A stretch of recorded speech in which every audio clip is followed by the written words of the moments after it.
ख़वातीन व हज़रात, अस्सलामु अलैकुम। वॉइस ऑफ साउथ एशिया के लंदन स्टूडियो से टेबल टॉक विद मुकीम अहमद में आप सबको खुशामदीद।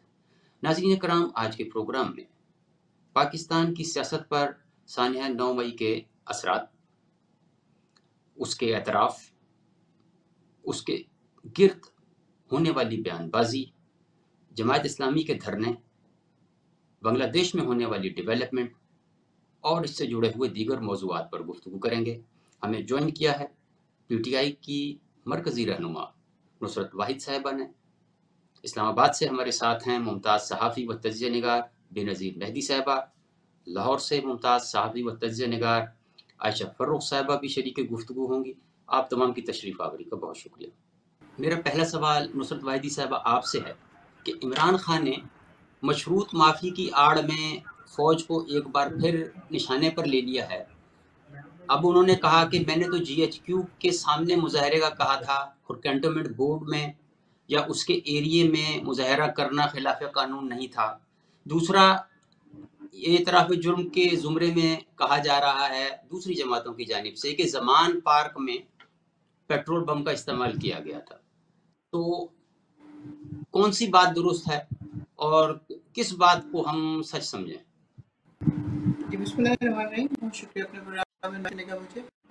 देखिए, जो सबसे इम्पोर्टेंट चीज़ मुझे पता है वो ये है कि हमारी 28 साल की हिस्ट्री में कभी ऐसा नहीं हुआ कि हम लोगों ने कोई तकरीबकारी की हो। आपको पता है 126 दिन का धरना था, फिर उसके अलावा हज़ारों लाखों लोगों के जलसे किए और तकरीबन तमाम जलसों में मैं शामिल रही हूँ। जितनी खामोशी से हम लोग सारे जाते थे, उतनी ही खामोशी से वापस अपने घरों को चले जाते थे। कोई कुछ नहीं ऐसे होता था कि जो आप कहें कि एक मुहावरा आजकल चलता है कि जी गमला तक नहीं टूटा, तो लिटरली इस तरह का था कि कभी कुछ इस टाइप की चीज़ नहीं हुई। अगर खान साहब ने कहा था कि आप GHQ के बाहर जाके मुज़ाहरा करें, पुरअमन मुज़ाहरा, तो उसमें कोई ऐसी स्ट्रेंज बात नहीं थी, कोई इसमें बुरी बात नहीं थी कि उन्होंने अपने लोगों को जिस तरह वो मुज़ाहरा करते रहे पहले या प्रोटेस्ट करते रहे या जो भी जलसे वगैरह होते रहे, उस पर कभी ऐसा नहीं हुआ कि वो उनकी तरफ से ये चीज़ आई होगी कि आप लोग तकरीबकारी करें। तो इस टाइप की चीज़ था ही नहीं, हमारे तो मतलब सेंसेस में नहीं है इस तरह का। कभी पीछे बैक ऑफ उसमें भी चले जाएं तो कहीं इस तरह का कोई लफ्ज़ नहीं है जिसमें ये कहा जा सके कि जी तकरीबकारी के बारे में खान साहब ने कहा। प्रोटेस्ट होना चाहिए, बिल्कुल होना चाहिए। जमहूरी हुकूमत है, जमहूरी दौर है, तो उसमें प्रोटेस्ट क्यों ना हो? क्या हमारे दौर में नहीं हुए? फजलुर रहमान साहब इतने अरसे के लिए आके बैठ गए, बिलावल साहब यहाँ से चले और वहाँ जाके उन्होंने सिमला सजा लिया उन सारे पैसों का जो वो अपनी गाड़ी में भर के लेके गए, और फिर उसके बाद किस तरह खरीदो फरोख्त हुई। हमने तो कभी किसी को रोकना तो दूर की बात है, तलाश तक नहीं ली उनकी कि वो क्या करने जा रहे हैं इतना लंबा सफर करके महंगाई के खिलाफ। ये सबको पता था कि उन दिनों कोरोना आया हुआ है और चीज़ें महंगी हो रही हैं, और उस पर खान साहब ने बार बार लोगों को कहा था कि देखिए ये बिल्कुल टेम्परेरी फेज है, मैं इसको कोशिश करूंगा कि कुछ अर्से बाद इसके ऊपर काबू पा लिया जाए। पूरी दुनिया में महंगाई हो रही थी, इसलिए पाकिस्तान में भी हो रही थी थोड़ी बहुत। लेकिन इसके साथ साथ ये कहना कि जी खान साहब ने कहा GHQ के बाहर जाओ, इसका मतलब ये है कि वो ये कह रहे हैं कि जी आप जाके वहां पे तोड़ फोड़ करें, आप जाके कुछ करें। जहाँ तक इसकी बात है ना, देखिए आप थोड़ा सा बंदे को दिमाग से सोचना चाहिए। क्या ऐसा कभी हो सकता है सॉरी कि आप GHQ या आप को कमांडर के घर चले जाएं और रास्ते में कोई बैरियर ही ना हो, रास्ते में कहीं पुलिस का कोई नाका ही ना हो? मैं खुद कैंट की पैदावार हूँ, मुझे पता है कोई कभी इस तरह नहीं जा सकता, जा ही नहीं सकता। वहाँ पे हर आधे घंटे बाद या हर 1 किलोमीटर के बाद वहाँ पे बैरियर होता है, आपको ID कार्ड वहाँ पे जमा करवाना पड़ता है, उसके बाद आप वहाँ पे जाते हैं। वो जमान पार्क से निकले लिबर्टी चौक गए, फिर वहां से 2.5-3 घंटे का सफर था। किधर थी सारी सिक्योरिटी? कौन करवा रहा था ये सारा कुछ? और फिर जब खान साहब एक बात बार बार करते हैं ना कि आप CCTV लेके आए, कि उसकी फुटेज लेके आए, मेरे अपने घर में लगा हुआ है कैमरा, मुझे पता है कि अगर ये सारा सिस्टम यहाँ पे खराब हो जाता है तो इसकी रिकॉर्डिंग कहीं और भी हो रही है। वो लोग वो तमाम रिकॉर्डिंग अपने पास रखेंगे। अगर लोगों ने कैमरे तोड़ दिए, कुछ हो गई गड़बड़ वहां पे, तो रिकॉर्डिंग होती रहेगी, वो वहीं पे पहुंचेगी और उसी तरह पहुंचेगी, उसको कुछ नहीं किया जा सकता। लेकिन इन लोगों ने गायब किया। फौज को हदफ बना रहे हैं। मशरूत माफ़ी की आड़ में भी पहले उन्होंने कहा कि जी मैं नुमाइंदा मुकर्रर कर वो कर दें तो हम बात कर लेंगे। फिर उसके बाद उन्होंने ये कहा कि जी मेरी बीवी को कुछ हुआ या मुझे कुछ हुआ तो मैं नाम लेके उन्होंने उनको फिर देखिए निशाने पर रख इंसान दिया। तो वो भी इंसान तो वो भी है ना। इस किस्म की जो अजियतनाक जेल वो काट रहे हैं, क्या हिस्ट्री में किसी की है जहाँ जो मौत की है उनको 8x10 कमरे में रखा हुआ है। आप लोगों ने देख ली है वो तस्वीरें किस तरह की हैं। किस तरह की जगह पे उनको सोने को दिया हुआ है, सीमेंटेड स्लैब, उसके ऊपर एक गधा रखा हुआ है। वो आजम है आपके मुल्क का, और इस वक्त सबसे बड़ी पार्टी है, 90% लोग उसके पीछे खड़े हुए। आपने सिर्फ जरा सा सिबी का जैसा देख कि उसमें क्या हालात थे, पूरे पाकिस्तान से लोग किस तरह उमड़ के आए। तो हम इतना नहीं कर सकते कि उस आदमी को एटलीस्ट वजीर आजम वाला तो प्रोटोकॉल दें कि जब नवाज शरीफ साहब थे तो उनको तो बाकायदगी से स्वीट दिया गया था, जिसमें टीवी भी था, फ्रिज भी था, एसी भी था, डबल बेड था, और मतलब सोफे रखे हुए थे। उसके साथ वाले कमरे में उनकी रोजाना मीटिंग्स होती थी, रोजाना बेटी से मुलाकात होती थी, 3 टाइम घर का खाना आता था। यहाँ देसी मुर्गी अगर वो खा रहे हैं तो उस पर इतना एतराज है जैसे इनकी जेब से खा रहे हैं, उसके सारे पैसे वो खुद दे रहे होते हैं। तो वो गुस्सा कभी ना कभी तो इंसान को चढ़ेगा ना, जब उन्हें पता चला कि उनकी बीवी को धमकी, और एक तो कैद में, हम सबको पता है दुनिया का इंतहाई घटिया तरीन मुकदमा उनके ऊपर किया गया और उनकी बेगम के ऊपर किया गया, जो इस्लामी हिस्ट्री में आज तक कभी नहीं हुआ है। 1400 साल की हिस्ट्री में पहली दफा ये हुआ है कि एक आदमी को सजा मिल रही है बीवी से शादी करने की। और वो जो उनके एक्स मियाँ साहब है, 6 साल पहले वो फरमा रहे हैं कि वो दुनिया की सबसे नेक औरत है और खान साहब इंतहाई अच्छे इंसान है। वो 2 महीने उसको पकड़ के अंदर वापस भेजते हैं, तो वो फिर आके जो मुगलजात बोलना शुरू हैं, वो अल्लाह माफी, किस किस्म के इंसान है। तुम्हारे बच्चों की माँ है, 28 कुछ तो होती है। इस किस्म की सिचुएशन तो गुस्सा चढ़ेगा, वो इंसान है, कभी ना कभी गुस्सा चढ़ेगा। आप देखिए वो आज तक कंप्लेन नहीं करते, अपने लिए उन्हें कभी नहीं की कि मुझे ये खुद इन्होंने तस्वीर खींच के डाली है, तो लोगों को पता चला कि वो कहाँ पे और किस तरह के हालात में रहते हैं। वो तो बात कर दो, जेल के अंदर रहने के लिए, लेकिन लोगों के ऊपर इस तरह की इज्जतें ना करो। उनको पाकिस्तानी अवाम की फिक्र है, क्योंकि जिस तरफ हम लोग जा रहे हैं, आप कि हम कितना पैसा हम खर्च कर रहे हैं रोजाना के हिसाब से। नेशनल बैंक के चीफ ने बताया कि 75 अरब रुपया इंटर बैंकों से लिया जा रहा है। इस यशी कर रहे हैं, यशी करके ये भाग जाएंगे, उसके अलावा इनको कोई मिशन नहीं है। मुझे बताएं, ये चले जाएंगे और पाकिस्तानी लोग कहाँ क्या करेंगे? और ये मिल भी बेचनी इन्होंने पीआईए तकरीबन दफा गोली लग चुकी है, बाकी तमाम मोटरवेज गिरवी रखी जा चुकी रखे जा चुके, अभी और भी पता नहीं क्या क्या कुछ रिकॉर्ड है, वो देख ले उसका क्या असर होने वाला है। और पता नहीं क्या क्या कुछ है जो इन्होंने बेचना है, और वो पैसे कहाँ जा रहे हैं किसी को नहीं पता।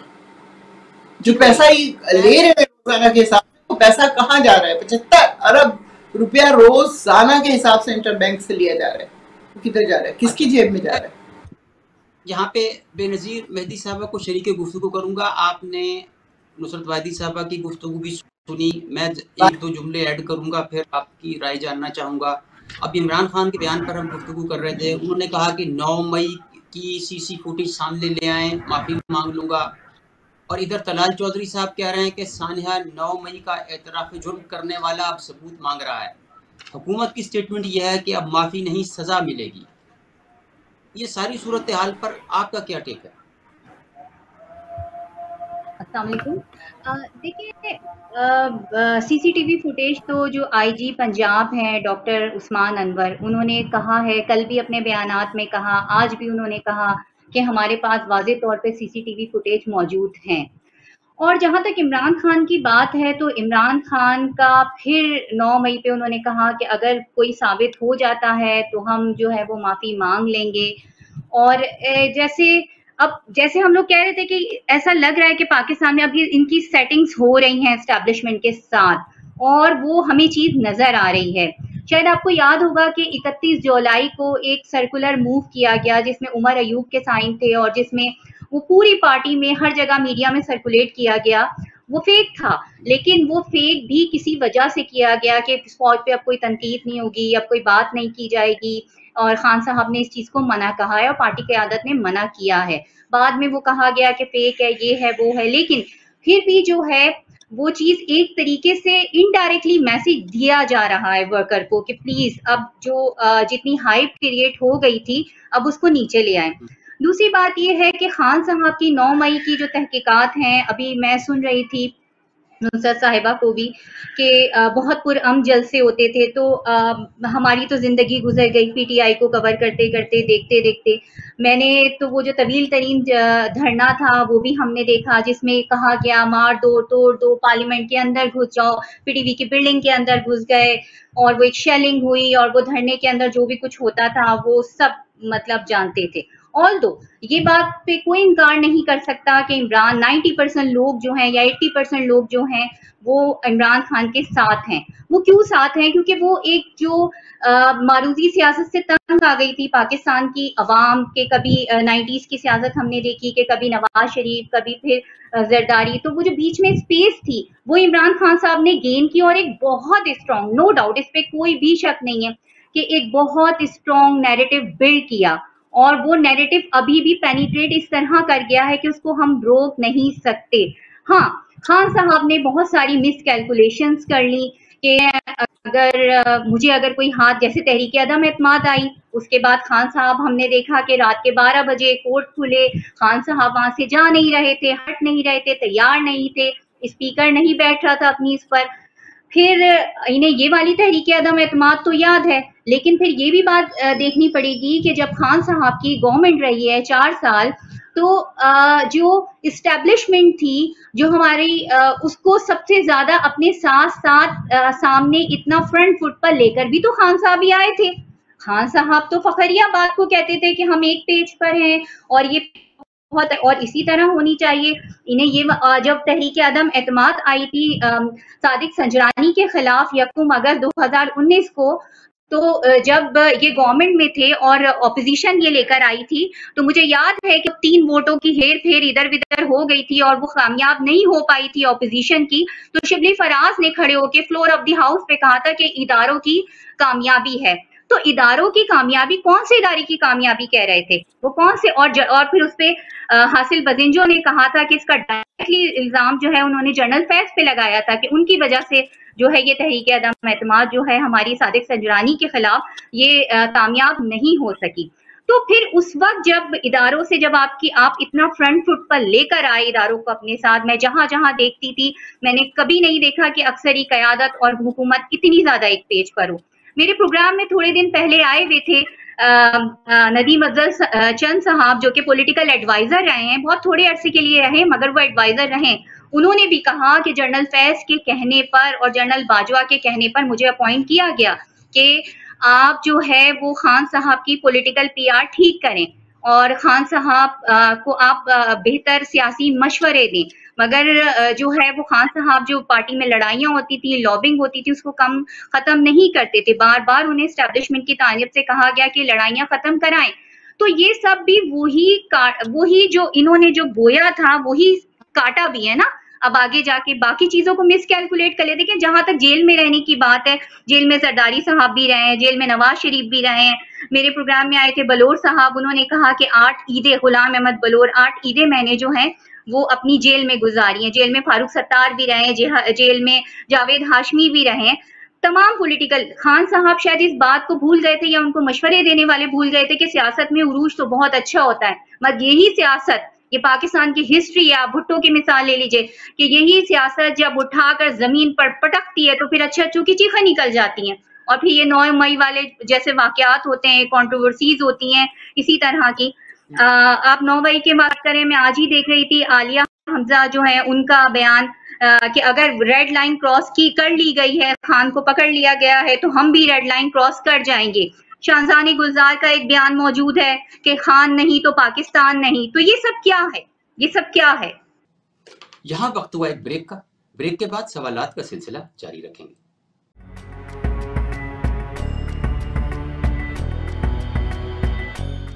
Welcome back. हम अपने मेहमानों से पाकिस्तान की ताज़ा सियासी सूरत हाल पर गुफ्तगू कर रहे थे। इस सिलसिले को आगे बढ़ाते हैं। आयशा फर्रुख साहबा, ये पाकिस्तान की सियासत 9 मई से आगे क्यों नहीं बढ़ रही? सबसे पहले तो आपका शुक्रिया कि आपने मुझे अपने शो में इनवाइट किया। बात और सवाल मेरा भी यही है कि हम 9 मई से आगे बढ़ क्यों नहीं पा रहे। इसलिए कि 9 मई के किस्से को हम ख़त्म नहीं होने दे रहे, जबकि प्रैक्टिकली हमें 9 मई से आगे बढ़ जाना चाहिए। खान साहब अपनी ज़िद और अना की बेस पर मौजूद हैं, जेल काट रहे हैं। जेल काटना कोई छोटी बात नहीं, लेकिन कोई इतनी बड़ी बात भी नहीं। आपने देखा है कि जरदारी ने भी जेल काटी। जरदारी में ने भी जब 11 साल की जेल काटी थी तो बाहर आके इमोशनली उसने बताया था कि उसने अपने बच्चों को कैसे कैसे मिस किया और उसके साथ जेल में क्या क्या हुआ। वैसे तो जब क्या कहते हैं नवाज शरीफ साहब भी जेल में थे, मरीम नवाज साहिबा भी जेल में थी, तो उनके घर में भी एक फौतगी हुई, उनको भी मराद दी गई। खान साहब भी आज जेल काट रहे हैं, लेकिन प्रैक्टिकली हमें 9 मई से बाहर आना होगा। इन केसेस से, जिन केसेस को हम 1 साल से रगड़ रहे हैं, उनसे बाहर आना होगा। कभी हम कहते हैं कि हमारी जुडिशरी हमारे साथ नहीं, कभी हम ये कहते हैं कि सहाफ़ी सच नहीं बोल रहे, और देखते हैं कि सियासतदान अपना काम बेहतरीन तरीके से नहीं कर रहे। रियलिटी ये है कि सियासतदान सियासत करना नहीं चाहते। जो उनके पास है, जो इख्तियारात उनके पास हैं, वो उनका नाजायज इस्तेमाल करते हैं और सियासत को इस्तेमाल किया जा रहा है दुश्मनी निभाने के लिए। आपने हमारी सीएम साहिबा के लहजे में वाज़ेह तौर पे देखा होगा कि वो हमेशा जताती हैं कि पिछले दौर में क्या हुआ और अगले दौर में क्या हो रहा है, लेकिन प्रैक्टिकली हमारे पास अवाम को देने के लिए कुछ नहीं है। पाकिस्तानी अवाम 9 मई के किस्से से कब से आगे बढ़ चुकी है। आपने देखा है बिजली के बिल इतने महंगे हैं, इतनी ज्यादा महंगाई हो चुकी है कि लोग गले काटने को आ चुके हैं। हमारे 7 मुल्क के अंदर बगावत हो चुकी और हमारे पास ये हवाएं आ रही हैं कि किसी भी वक्त यहाँ पे भी बगावत हो सकती है। तो पॉइंट ये है कि क्या हम लोग इस बगावत को भी एक्सेप्ट कर सकते हैं। थर्ड वर्ल्ड वॉर तो नहीं स्टार्ट हो रही। खान साहब अगर थर्ड वर्ल्ड वॉर स्टार्ट भी हो जाती तो खान साहब क्या बाहर आकर हम सबको बचा लेंगे। मैं अक्सर अपने मुख्तलिफ शोज में ये सवाल उठाती हूँ अपने गेस्ट के साथ और खुद भी कि ये हम लोग क्या तैयार हैं खान साहब का साथ देने के लिए। खान साहब के पास कोई जादू की छड़ी कि वो इतनी तकलीफें सहने के बाद अगर जेल से बाहर आते हैं और उनको थाली में सजाकर गवर्नमेंट दी भी जाती तो जो मुआहदे हो चुके हैं क्या वो कर्ज खत्म हो जाएगा? क्या यूनिट जितने महंगे हो चुके हैं वो सस्ते हो जाएंगे? क्या गरीब के घर रोटी पहुंच जाएगी? ऐसा कुछ भी नहीं होगा। खान साहब ने जो पहले गलती की थी उसको सबसे पहले दुरुस्त करना होगा। उनको देनी होगी ऐसी टीम जो सच में इस वक्त पाकिस्तान और पाकिस्तानियों के लिए स्टैंड करे। अगर नहीं करेंगे तो पाकिस्तान की सियासत का जनाजा निकल चुका हुआ और इसको मान लेना चाहिए। अब अगर हम दूसरी तरफ जरा सा स्टेप फॉरवर्ड करें, आज जो हमारी क्या कहते हैं चीफ ऑफ आर्मी की जानिब से एक प्रेस कॉन्फ्रेंस सामने आई है, तो आप उसके अंदर खड़े हुए लोगों की कैलिबर को देख लें। शुभ बाबा का वहां पे क्या काम था। वो लोग जो कलमे नहीं जानते, जिन्हें दुरूद शरीफ नहीं मालूम, वो वहां पे खड़े होकर हमें ये बता रहे हैं कि आने वाले वक्त में पाकिस्तान की हिफाजत के लिए कितने लोगों को किया जा सकता है। मतलब आप हमारे मुल्क में होने वाली आवाज जो लोग अपना है उसको दबाने के लिए भी धमका रहे हैं। तो अवाम और फौज आमने सामने ना हो जाए, उससे बहुत बेहतर है 9 मई के किसी को खत्म करके मौजूदा वक्त में स्टैंड लेने का। बहुत अच्छा।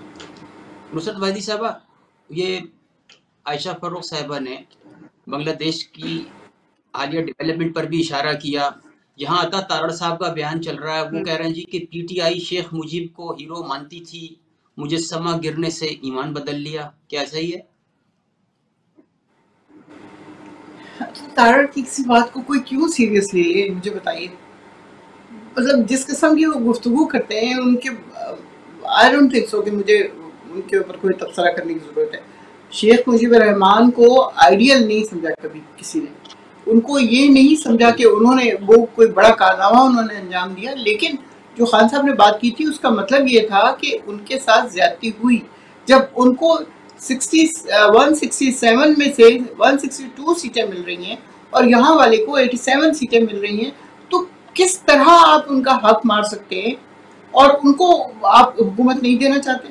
क्योंकि they are short, they are black and they are thin and skinny and whatever. तो ये वाली चीजें जब आपको याद आती हैं या आप वो सुने तकरीरें जिसमें बाकायदगी से गालियां दी गई माँ बहन की और कहा गया कि जो वहां जाएगा उसकी टांगें तोड़ देंगे, तो उसके बाद बताएं उस आदमी का कितना के कसूर रह जाता है। वो तो फातिमा जिन्ना का सेक्रेटरी था और वो बिल्कुल नहीं चाहते थे कि पाकिस्तान दो टुकड़ों में बढ़ जाए। वो हो गया, चलो जी हम यहाँ पे रह गए, हमने बड़ा कारनामे अंजाम दे दिए। वो उनकी इकोनॉमी कहाँ से कहाँ पहुंच गई है। उनके पास 47 अरब डॉलर जो है वो महफूज है और हमारे पास कितना है, 3 अरब डॉलर है। डॉलर नहीं है, रुपये है। तो आप सोचें कि जो पैसा है वो जब तक हम खर्च नहीं कर देंगे, खान साहब 18 उस पे छोड़ के गए थे और इस वक्त 3 अरब है। वो उन्होंने एक एक पैनी बचाई थी। ये ठीक है, उसमें कैद में गए, जरदारी भी गए, नवाज शरीफ भी गए, फलां भी गए, फलां भी गया, लेकिन क्या हमने उनको जेल में भेजा था? ये हमसे पहले वाली चीजें हैं। और खान साहब ने कहा था कि जी मैं एसी उतार दूंगा, लेकिन क्या उतारा एसी? वो गया, एसी उतर गया तो उनके गुर्दे खराब हो जाएंगे। शहबाज शरीफ साहब फरमा रहे थे। आज शहबाज शरीफ साहब की स्पीच सुनी है आपने? अगर नहीं सुनी तो सुनिएगा जरूर। तो ये लोग जो बात करते हैं और जो अमल करते हैं वो कंट्राडिक्टरी होता है। जो भी वो कह रहे हैं कि जी वो समझ रहे हैं कि हीरो हैं या कुछ इस तरह के हैं, कोई हीरो नहीं है। लेकिन ये 16 साल की जो इस खातून ने हुकूमत की थी, हसीना वाजिद ने, वो शुरू में उसने काफी काम किया और अभी भी शायद किया। वो मुल्क को तरक्की डिक्टेटर, क्योंकि ये हुकूमत आपके पास ज्यादा अरसे के लिए आ जाए, समझते हैं कि यू आर गॉड। और फिर उसके बाद आप देखें जमात इस्लामी के लोगों को, बूढ़े बूढ़े लोगों को, बेचारे बुजुर्ग, उनको फांसी की सजाएं दी गई।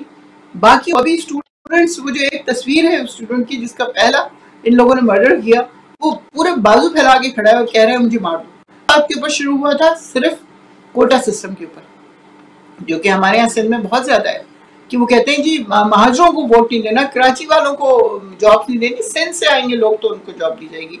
तो उसके ऊपर वो स्टूडेंट खड़े हुए कि उस जमाने में जिन मुक्ति बहानी के जो लोग थे जो मर गए थे, वो उनको जॉब्स दी जाएंगी। वो बढ़ते बढ़ते इस वक्त 57-58% हो गई थी। अगर 58-57% आप लोग अपने लोगों को जॉब दे देंगे, वो रिश्तेदारों के रिश्तेदार, रिश्तेदारों के रिश्तेदार बढ़ते गए, तो उस पर स्टूडेंट खड़े हुए कि हमें हमारा हक दिया जाए, पढ़ते हैं, हमें मेहनत हम करते हैं और जॉब उनको मिल जाती है। लेकिन आप देखें कि वो सिर्फ स्टूडेंट्स, उसमें कोई लीडर नहीं था। और उन स्टूडेंट्स ने क्या कारनामा अंजाम दिया है कि वो उन्होंने ना सिर्फ उसको भगाया अपने मुल्क से, बल्कि सदर से कहा कि असेंबली भी डिसॉल्व करे, हम नहीं मानेंगे इस असेंबली को और दोबारा से वोटिंग करवाई जाए। तो वो इस तमाम बातें मनवा रहे हैं। इससे पहले के खूनरेजी बहुत ज्यादा बढ़े, 300 तो बंदे मर चुके थे पहले। आज जो उनका आर्मी चीफ था जो ये सारा कुछ करवा रहा था, वो जा रहा था कहीं और किसी मुल्क में भाग रहा था, तो वहां से जहाज से पकड़ के गिरफ्तार किया गया।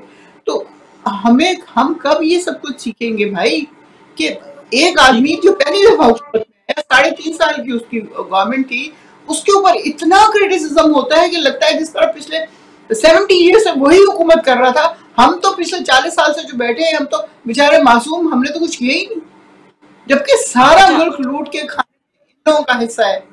खान साहब ने एक पैसा उनके ऊपर करप्शन का नहीं है और करप्शन के ऊपर कोई मुकदमा भी नहीं है उनका। ये उल्टे पुल्टे मुकदमे, कभी कुछ छोटी चीजें लगा देते हैं और एकदम जी 3 सजाएं हो गई इलेक्शन से पहले, पार्टी टूट गई, निशान ले लिया, सब कुछ कर दिया, इसलिए कि इन्होंने जान के अपने लोगों को अनएजुकेटेड रखा था ताकि इनको कुछ पता ही ना चले। और इस बात के ऊपर उनकी पूरी उम्मीद थी कि लोगों को तो पता ही नहीं चलेगा। ये नहीं पता कि सोशल मीडिया में इतने ज्यादा लोग इस वक्त उनकी इंटरेक्शन है कि हर इलाके का जो भी बड़ा था उसको फोन कर करके उन्होंने पता किया कि हमारे इलाके का क्या निशान है। और वो मिरेकल है, इज अ मिरेकल एक्चुअली। अच्छा देखिए, सारी बातें हम मीडिया में देख भी रहे हैं, पढ़ भी रहे हैं, आपकी बात में भी वजन है, लेकिन वो जो खालदा जिया ने तकरीबन 8 साल कैद काटी, उसने ये नहीं कहा कि मुझे कोई सहूलत जेल में हासिल नहीं है।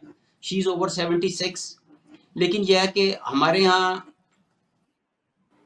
कैद में जाते ही या बीमारी हो जाती है या फिर उनकी चीखें साथ में आसमान तक जा रही होती हैं। बहरहाल, अब एक स्टेटमेंट और है जिस पे मैं बेनज़ीर मेहदी साहबा की राय जानना चाहूँगा। वो हाफिज नईम उर रहमान साहब की है। वो कह रहे हैं कि हुक्मरानों को कि जी होश के नाखून लो, बांग्लादेश वाली को तो एयरपोर्ट पर हेलीकॉप्टर नसीब हो गया था, तुम एयरपोर्ट तक भी पहुंच नहीं पाओगे। तो क्या ऐसी सूरत हाल आप भी देख रही हैं इस्लामाबाद? नहीं, बिल्कुल ऐसी सूरत हाल नहीं देखी, बस ये एक स्टेटमेंट तक ही है। और मैं उस धरने में भी गई हूँ, मैं उस जगह पर भी गई हूँ। शुरू में उन्होंने बहुत ज़्यादा क्राउड अपना इकट्ठा किया और अपना एक वो जिसे कहते हैं ना, एक अपनी पावर शो करने की कोशिश की। मगर जैसे-जैसे वक़्त गुज़र रहा है, उनका जो स्टैंड है, वो कमज़ोर होता हुआ नज़र आ रहा है। उनकी बातों में कई जगह झोल नज़र आ रहा है हमें। हमने देखा कि अता ताड़ड़ भी गए और भी मैंने पूछा भी, हाफिज नईम से मैंने पूछा भी कि आपके पास गवर्नमेंट के लोग आ रहे हैं, आपसे बात कर रहे हैं। उन्होंने कहा हम आ रहे हैं, बात करें, मतलब उन्होंने गोल-मोल से जवाब दिया। भई आपके 3-4 मुतालबात होते हैं, 9-10 मुतालबात जो भी होते हैं, वो आप फिंगर टिप्स पे रखते हैं और उस पर अड़ जाते हैं। अगर आप इतनी बड़ा दावा कर रहे हैं तो। लेकिन अब आज उन्होंने कहा कि हम जो है वो इस्लामाबाद की तरफ मूव करेंगे, वो अभी लियाकत बाग में है, हम इस्लामाबाद की तरफ मूव करेंगे। लेकिन इतनी मुझे उनके अंदर कोई इतनी पावर नज़र नहीं आ रही। बस ये एक चीज़ है कि आप गवर्नमेंट पर एक जिसे कहते हैं ना, प्रेशर बिल्डअप रखने के लिए तो अच्छा है, पॉलिटिक तो अच्छा है, मगर प्रैक्टिकली मुझे इसमें इतना जिसे कहते हैं ना कि दम नज़र नहीं आ रहा। और जमात इस्लामी एक बहुत बड़ी जमात है। अनफॉर्चुनेटली उसको अभी कोई असेंबली में या सेनेट में उनका कोई मेंबर मौजूद नहीं है। और कराची में तो उनकी एक बहुत बड़ी स्ट्रेंथ हुआ करती थी किसी ज़माने में, लेकिन अभी नहीं है उनकी। अभी उनको दोबारा से उनकी क़यादत भी चेंज हुई, सब कुछ हुआ। अभी बहुत अच्छा उन्होंने अवामी इश्यूज़ पर उन्होंने स्टैंड लिया है। लेकिन मैंने ये देखा कि वो जो उन्होंने अपने मुतालबात रखे हैं, जो उन्होंने बातें रखी हैं, खुद उसमें बहुत ज़्यादा झोल है। भई अगर आपको आईपीपी से मसला है तो आप ये प्रेशर डेवलप करें गवर्नमेंट के ऊपर। आप ये प्रेशर डालें कि हमारी जो आईपीपीज़ हैं, उनके जो मुआहदे हैं, उनको रिव्यू करा जाए। क्यों रिव्यू नहीं हो सकते? उनमें वो मुआहदे 100 से ज़्यादा तो आपको पता है आईपीपीज़ हैं, जिनमें से 40% तो बंद ही पड़ी हुई हैं। और उनमें गवर्नमेंट के कौन से लोग हैं कि वो कहते हैं ना, बहती गंगा में हाथ धोना। तो हमारे यहाँ तो बहती गंगा में हाथ नहीं धोए, सब नहा लिए। पॉलिटिशियंस कौन सी पॉलिटिकल पार्टी है, बिलशमूल पीटीआई, एमएम, पीपल्स पार्टी, नून लीग, सबकी हम देख रहे हैं कि उसके अंदर आईपीपी शामिल हैं। बड़े-बड़े इन्वेस्टर जो हैं यहाँ के मौजूद हैं, वो किसी ना किसी पॉलिटिकल पार्टी को सपोर्ट करते हैं, उनकी आईपीपीज मौजूद हैं। तो आप एक चीज के ऊपर स्टैंड लें और सख्त स्टैंड लें। ये तो एक अवामी ऐसा मसला है कि जिसमें आप अवाम को इकट्ठा करने में आपको बहुत कामयाब हो जाना चाहिए था। बजट के बाद टैक्सेस का जो बोझ है, जो जितने बिजली के बिल पाकिस्तान में ज्यादा आ रहे हैं, आप यकीन नहीं करेंगे कि यहाँ पे तो लोगों की मेंटल हेल्थ बिल्कुल तबाह होकर रह गई है। हमने देखा कि कितनी शिद्दत पसंदी पाई जा रही है। एक भाई ने दूसरे भाई का कत्ल कर दिया, आए दिन ये वाकयात होते हैं, ये बिजली के बिल पर, कभी गैस के बिल पर, कभी कहीं। तो ये इंतहा पसंदी, ये फ्रस्ट्रेशन कहीं ना कहीं तो निकल रही है। और ये सब कुछ जो है, हम माने या ना माने, कहीं ना कहीं ये सब हमारे तमाम पॉलिटिशियंस की गलतियां हैं इसके अंदर। क्या है वो जरदारी साहब हों, क्या वो नवाज शरीफ हों, क्या है वो इमरान खान हों, सबकी इसमें गलतियां हैं। और सब इस्टेब्लिशमेंट के हाथों में खेलते रहे हैं और कभी कोई लाडला और कभी कोई नाफरमान वाली थ्योरीज चलती रही हैं। ठीक हो गया। आयशा फर्रुख साहिबा, आखिरी सवाल है प्रोग्राम का, वो आपकी खिदमत में पेश कर रहा हूँ कि मंजूर वसान साहब पीपल्स पार्टी के एक बड़े मोतबर सियासतदान हैं और पीर साहब पघाड़ा के बाद अब उनकी पेशन गोइयाँ बड़ी मकबूल होती हैं। उन्होंने कहा कि जी मुल्क में 2 माह के दौरान कुछ भी हो सकता है। आपका वजदान क्या कहता है? आपने मंजूर वसान साहब का नाम लिया। मेरे मुताबिक तो खान साहब ने भी आज गुफ्तगू करते हुए यही कहा कि गवर्नमेंट के पास 2 महीने का वक्त है। तो इस तरह की प्रेडिक्शंस तो इलेक्शन कोई होंगे। भी कर सकता है, कोई भी इस तरह की प्रेडिक्शंस कर सकता है। प्रॉब्लम और सोल्यूशन सिर्फ इतना है कि इस वक्त खुदाया पाकिस्तानी अवाम के बारे में सोचा जाए। देखें, वो लोग जिन लोगों से आप टैक्स कर रहे हैं ना, वो खून पसीना कमा कर वो पैसा कटवा रहे हैं, तो आप उनकी थोड़ी सी कदर करें। ये पाकिस्तान होगा तो आप हमें खा सकेंगे। अगर पाकिस्तान खुदा ना खास्ता खुदा ना खास्ता ठीक है, बहुत सारी प्रॉपर्टीज बाहर हैं। मैं फिर कह रही हूँ, अगर ये पोल्यूशन का हल सिर्फ है ना, तो इमरान खान अकेला कुछ नहीं कर सकता। उसने कुर्बानी दे दी। अब इन टीम की बिल्कुल। जरूरत है। इवन इस बात को भी कहने में कोई आर नहीं कि अगर इस्टेब्लिश नहीं है जो गौड़ाती बिठाती और उठाती है, तो खुदा एक बेहतरीन शेक हैंड और एक 5 साल की गवर्नमेंट है। मेरे अभी तो 10 साल की गवर्नमेंट चलनी चाहिए, ताकि अगर आप हमें 22 रुपए या 25 रुपए की भी एक रोटी दे रहे हैं ना, तो हम इतना कमा लें कि लोग इस 25 रुपए की रोटी को जस्टिफाई कर सकें। मुझे नहीं इस बात से फर्क पड़ता कि 2 महीने में क्या होने वाला है। मेरी आंखें ये देख रही हैं कि अगर आज का जवान बच्चा इनकलाब के नाम पर सड़कों पे निकल आया, तो हम जो 14 अगस्त को आज़ादी मना रहे हैं, हम बहुत सारे लोगों के मुजरिम हो जाएंगे। उन्होंने अपनी जानें गंवाकर, अपनी औलाद को गंवाकर, अपने माँ बाप गंवाकर, अपना सब कुछ गंवा के इस पाकिस्तान को हासिल किया है। तो हमें बड़े विजनरी तौर पर ये सोचना चाहिए कि इस वक्त पाकिस्तान को किसकी जरूरत है। मैं नहीं जानती जनरल फैज कौन है, मैं नहीं जानती बाजवा साहब ने क्या किया। इस वक्त इस मुल्क को जो जरूरत है वो ही किया जाए तो बहुत बेहतर। बहुत शुक्रिया जी, थैंक यू वेरी मच, आप तमाम का बहुत शुक्रिया। ख़वातीन हज़रात, ये था आज का प्रोग्राम, जिसमें पीटीआई की रहनुमा नुसरत वाहिद साहिबा, सहाफ़ी व तजिया निगार बेनज़ीर मेहदी और आयशा फ़र्रुख साहिबा ने हमारे सवालात के जवाब दिए। उम्मीद करता हूँ कि ये प्रोग्राम आपको पसंद आएगा। अगले प्रोग्राम तक इजाज़त दीजिए, तब तक अल्लाह हाफ़िज़।